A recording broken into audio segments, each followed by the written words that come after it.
Charlotte, although she's young, but remarkably steady, shows more respect for the crown than Meghan ever demonstrated. Reassigning Sussex to her isn't punishment, it's necessity. She will honor what Meghan treated carelessly. Princess Anne did not summon the family to discuss protocol, ceremony, or another uncomfortable palace dispute. She arrived carrying something far more dangerous, a private letter written by Diana, sealed away for years, and addressed to a granddaughter Diana would never live to meet. When Anne finally placed it before Princess Charlotte, even Charles understood that whatever was written inside could change the emotional balance of the family forever. Before we go deeper into what this really means for the royal family, make sure to subscribe so you don't miss a single update. Anne requested King Charles, William, Catherine, and Charlotte.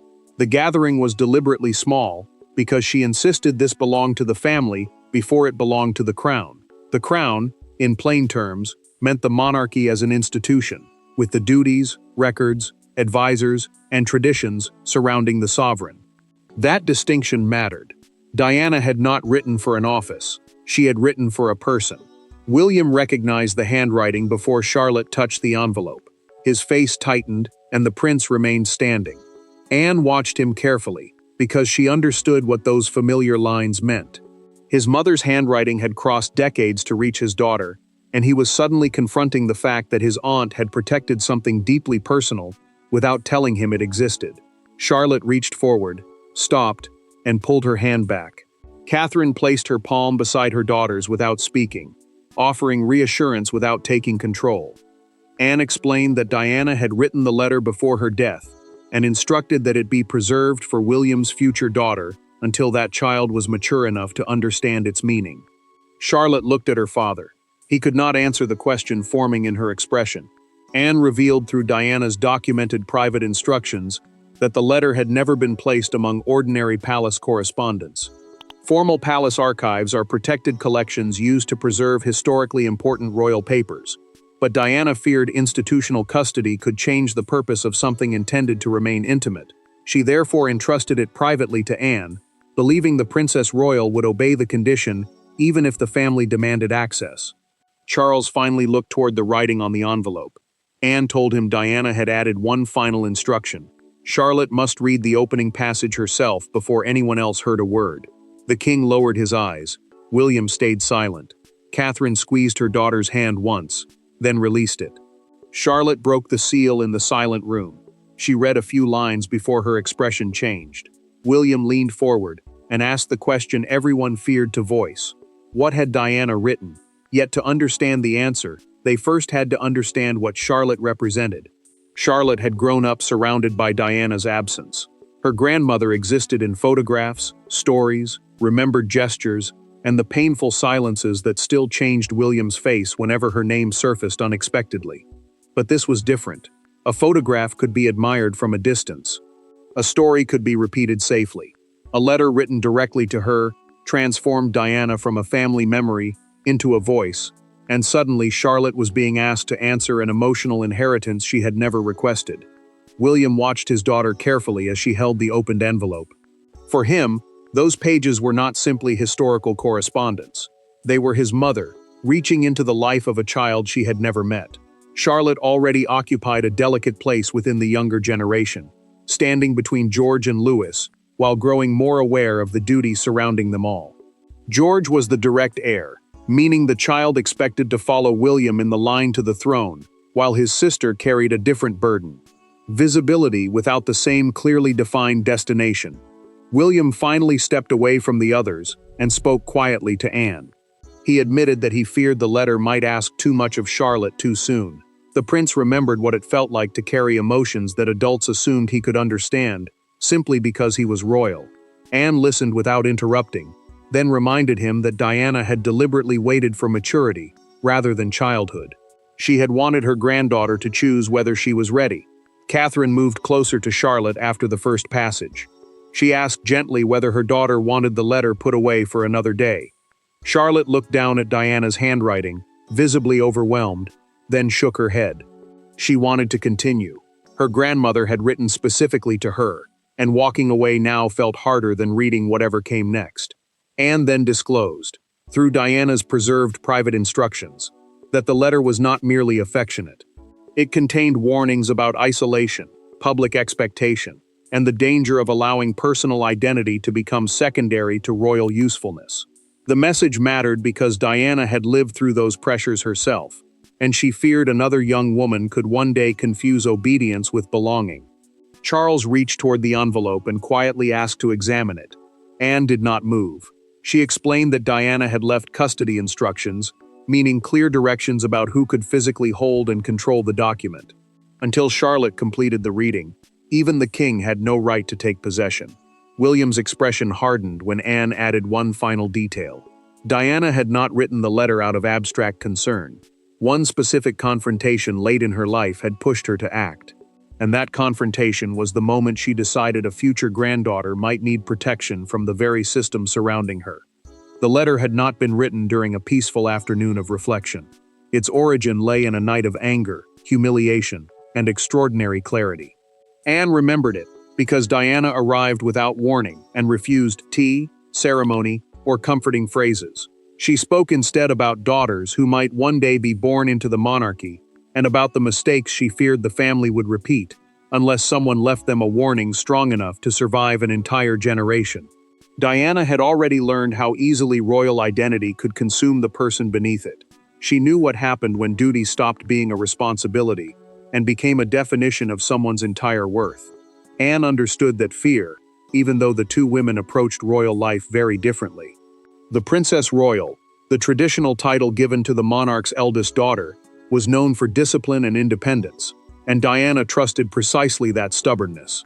She believed Anne could protect something personal, without allowing it to become palace property. Everything changed after one private family planning dinner at Kensington Palace. Diana listened as senior advisors discussed the future structure of William's eventual family. Their language was clinical. If he someday had a daughter, they argued, that girl should be prepared primarily to support the male heir.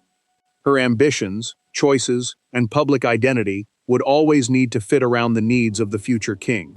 Diana left the dinner furious. Later that evening, she confronted Anne alone and pushed an untouched glass away from her. She said she would not watch another girl grow up believing her value depended on where a brother stood in the succession. Anne challenged her immediately, reminding her that William was still young and that nobody could write instructions for children who did not even exist. Diana refused to soften. She told Anne she was not trying to control a future granddaughter. She was trying to give that girl permission to remain herself. The difference mattered. One was another command from an older generation. The other was an escape route from expectations that could become invisible before anyone realized how heavy they were. That same night, Diana began writing.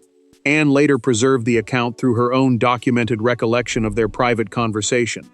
Diana sealed the finished letter and gave her one condition: keep it hidden until William had a daughter old enough to understand duty without allowing duty to swallow her identity.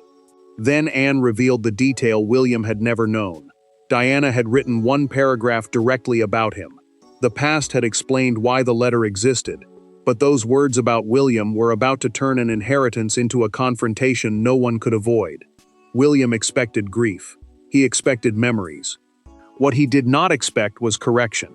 When Charlotte reached the portion Diana had directed toward her father, the room tightened around a sentence written decades before William himself became responsible for preparing another generation for royal life. His mother was no longer speaking merely to a granddaughter. She was challenging her son and forcing him to consider whether love could become control when fear was disguised as protection. Charlotte continued reading, and Diana's message became painfully clear. Her father must protect her right to build a meaningful life beyond whatever position tradition expected her to occupy. Tradition, in this sense, meant the long-established customs that influence how royal children are prepared for public duty and family responsibility. Diana was not rejecting duty. She was warning that affection could become something more dangerous when protection quietly turned into ownership.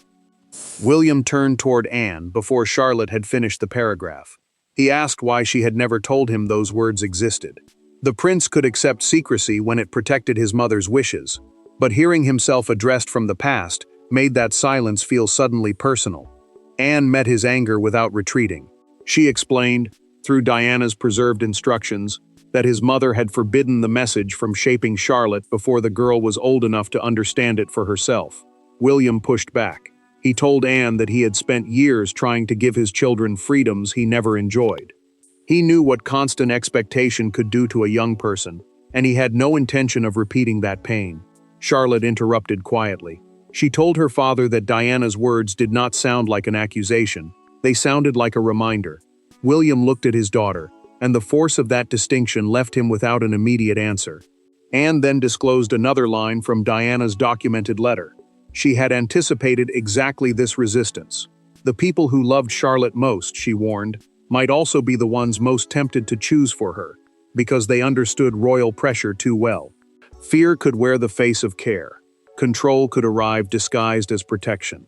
William stood and moved toward the door. For 1/10 second, it seemed he would leave rather than hear more. His hand reached the handle, stopped, and remained there. Then he turned back. William sat directly opposite Charlotte and told her to finish every word before he said anything else. Anne watched the anger give way to something harder, restraint. But that choice created another problem.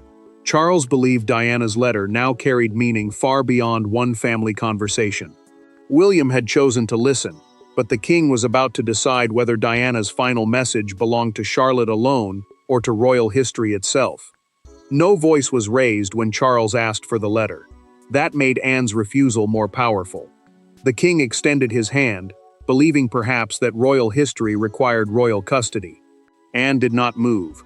Between them sat Diana's handwriting, Charlotte's uncertainty, William's unresolved grief, and decades of family memory that no constitutional title could simplify. For one tense moment, brother and sister were not monarch and princess royal. They were two people arguing over the final wishes of someone neither had forgotten. Charles believed the document should eventually be preserved within the royal archives. The royal archives are the protected collection where historically important royal papers are formally kept for future generations. To him, Diana's letter had already crossed beyond a private family exchange. It carried historical weight because it connected her directly to Charlotte, a granddaughter she never lived to meet, and because the words could one day shape how the family understood Diana's final intentions. Anne refused to surrender that meaning so easily. She reminded her brother that Diana had created a private custodial arrangement precisely to stop institutional ownership from overtaking personal purpose. Custody, in this context, meant the responsibility for physically protecting the document and deciding who could access it. Anne had accepted that responsibility years earlier, and she had no intention of breaking it now simply because the man asking was king. Charles finally admitted what had been tightening beneath his restraint. Seeing Diana's handwriting had unsettled him more than he expected. He removed his spectacles, set them down, and told Anne that the past did not become easier when it suddenly spoke in the present tense. She listened, but she did not soften. This moment, she reminded him, was not primarily about his history with Diana. Charlotte had been named deliberately. That mattered more than anyone else's discomfort. Charles then asked the question Anne had been expecting. Were there any additional instructions? Anne answered through Diana's preserved written directions. A second sealed note had accompanied the letter, and it had been meant only for the person entrusted with safeguarding it. Until that moment, even William had never known it existed. Anne opened the smaller envelope. The instruction inside changed everything. Diana had written that once Charlotte finished reading the letter, the decision over where the original should be kept belonged to Charlotte herself. Not Anne, not William, not even the monarch. Charles slowly withdrew his hand from the table. Charlotte looked down at the letter, suddenly understanding that she had inherited something heavier than words. She now had to choose between family privacy and permanent royal preservation. For the first time that day, the room stopped asking what Diana wanted and began waiting to hear what Charlotte herself would choose. The secret did not stay contained for long. Senior aides learned enough to understand that Anne had produced an unknown Diana letter and that Charlotte had been granted control over its future. Nothing more was required to trigger anxiety. Suddenly, questions of privacy, precedent, historical preservation, and public fascination collided at once. Yet inside the family, none of those institutional arguments mattered as much as one simple truth. A young princess had been handed a decision adults around her desperately wanted to influence. Charles felt that pressure almost immediately. Palace officials urged the king to secure the document before speculation spread beyond the family, because an unknown letter from Diana could become one of the most emotionally significant private papers connected to the modern monarchy. Precedent meant the example created by an earlier decision that others might later follow, and advisors feared that allowing personal control over such a document could complicate future disputes over royal papers. William rejected that argument. He told Charles that Charlotte would not become a ceremonial gatekeeper simply because everyone else wanted access to her grandmother's words. The prince understood why the institution cared, but he also understood something deeper. Once Charlotte's choice became a palace problem, her feelings risked becoming secondary to procedure. Catherine reacted even more sharply. She heard aides discussing custody, preservation, access, and public interest, while her daughter sat only a few feet away. The Princess of Wales asked them to leave until Charlotte had made her decision. Her tone remained controlled, but the message was unmistakable. They were talking about a person as though she were merely holding a valuable asset. Charlotte finally admitted how heavy that pressure had become. Alone with Catherine, she said she felt guilty whichever choice she made. If she kept the letter private, she feared people would accuse her of hiding Diana's legacy. If she gave it away, she worried she would betray the very warning her grandmother had tried to protect. Catherine noticed her hands trembling and closed the briefing folder without reading a single page. Anne then approached William with one more truth. Through Diana's preserved written instructions, she explained that Charlotte had not yet read the final passage aloud. That paragraph, she warned, could make the entire custody argument feel almost meaningless. Charlotte made her decision before anyone could respond. She asked everyone except William to leave the room. Anne placed the letter back into her hands without argument. Catherine touched her daughter's shoulder once before leaving. Charles hesitated, then followed. The door closed. Now only father and daughter remained. And Diana's final paragraph was not about archives, monarchy, or rank. It was about the one thing Charlotte must never sacrifice. There were no courtiers now, no advisors, no monarch waiting for an answer.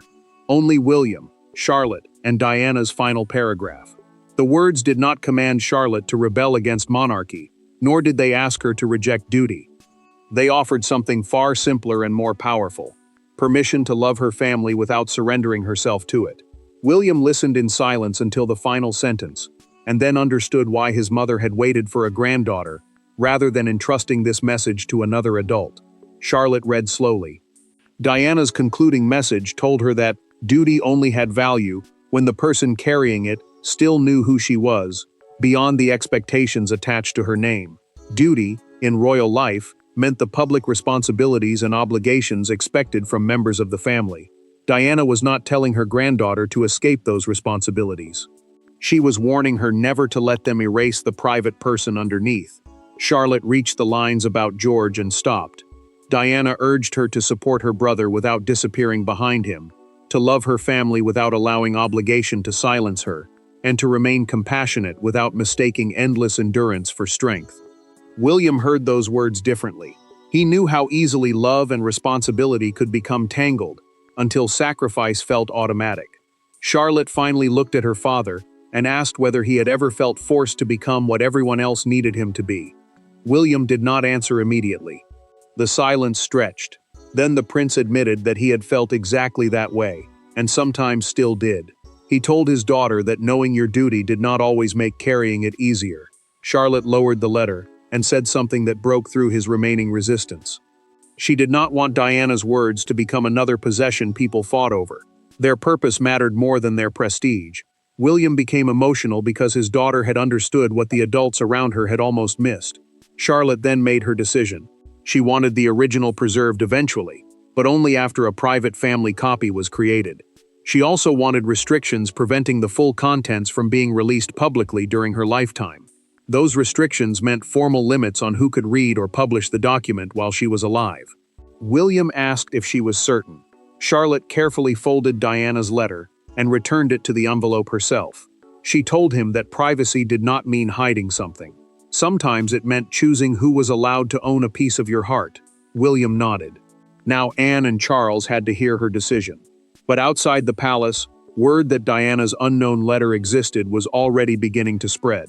Charlotte had found her answer in private, but the world was about to turn that intimate message into something far larger than the family had intended.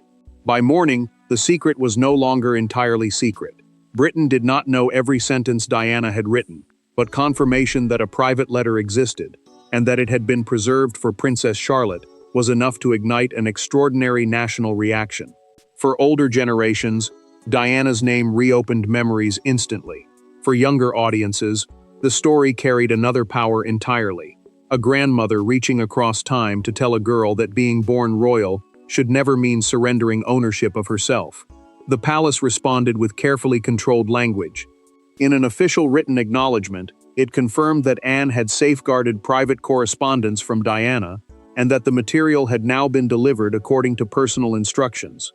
An official acknowledgement is a formal palace statement confirming basic facts without revealing private detail. The message was brief because the family wanted to protect Charlotte's choice, and officials made clear that the intimate contents would not be published. Public reaction divided almost immediately. Some argued that a document connected to Diana and the future of the monarchy belonged to history and should eventually be available for public study. Others saw that demand as proof of why the letter mattered in the first place. If Diana's warning concerned protecting personal identity from institutional pressure, forcing Charlotte to surrender the message would betray its meaning. William heard the debate while preparing for a public engagement. The prince remained silent as commentators discussed Diana's intentions, but his restraint broke when they began guessing how Charlotte had reacted while reading the letter. He reached for the remote and turned the broadcast off. His daughter's private emotions, he decided, would not become another public spectacle simply because the story carried his mother's name. Outside Kensington Palace, the reaction became more personal. A small crowd gathered near the gates, leaving flowers and handwritten notes. Kensington Palace, Diana's former London home, still holds enormous emotional meaning because so many people associate it with her public life and memory. One card stood apart from the rest. For Charlotte, may you always be your own person. Cameras captured the message, and within hours it became the defining symbol of the day. That evening, a major broadcaster described the story not as a hidden royal scandal, but as Diana's message to the generation she never met.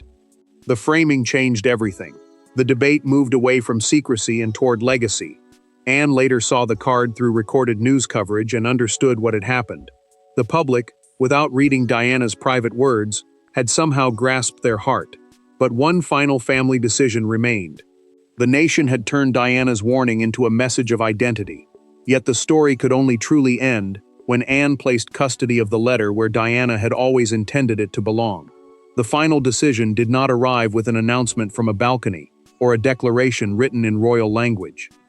It happened quietly, around the same table where Anne had first placed Diana's envelope. Charlotte returned with William beside her and gave Charles an answer neither defied the monarchy nor surrendered to it. Diana's letter would be preserved, but its deepest meaning would remain protected. For once, the crown would keep history without claiming ownership of the person at its center. Charlotte confirmed that the original letter would eventually enter protected archival custody, so Diana's handwriting and historical significance could survive for future generations. Archival custody meant formal preservation inside a secure historical collection, with access controlled according to agreed restrictions. A private facsimile, an exact reproduction of the original document, would remain with the family, allowing the emotional connection to stay personal, even after the original was formally preserved. Charles accepted the arrangement without challenge. The king looked at Charlotte and told her that choosing limits could sometimes demand more courage than exercising authority. He did not reach for the envelope this time. Instead, he allowed it to remain in her hands, recognizing that the decision belonged to the person Diana had named from the beginning. Charlotte then turned toward Anne and returned the smaller custodial note Diana had written decades earlier. Anne unfolded it, read the instructions one final time, and carefully closed it again. She told Charlotte that her responsibility was now finished. The young princess held her gaze for a moment before answering quietly, "Then mine begins." Anne understood immediately. Diana's trust had crossed generations and finally reached its intended destination. William moved toward Anne after the decision was complete. The prince thanked her for keeping his mother's confidence, even when that secrecy had caused confusion and pain. Anne answered that promises mattered most when keeping them became uncomfortable. William did not argue. He now understood why she had carried the burden alone for so many years. The truth finally became simple. Diana's letter was never a hidden command against the monarchy. It was not a challenge to succession, a secret claim to power, or an attempt to control the future. It was a grandmother, insisting that Charlotte should never measure her worth by how close she stood to a throne. Diana could never meet Charlotte, guide her in person, or watch the woman she would become. Yet through Anne's loyalty, William's willingness to listen, and Charlotte's courage to choose for herself, her message arrived exactly where it was meant to go. The letter entered royal history without losing its soul. Anne had kept Diana's promise. William had heard his mother one final time, and Charlotte inherited something greater than privilege, permission to remain herself. That was Diana's final gift, and this time, the palace listened. Thanks for watching. Please don't forget to like and subscribe, and we will see you in next one.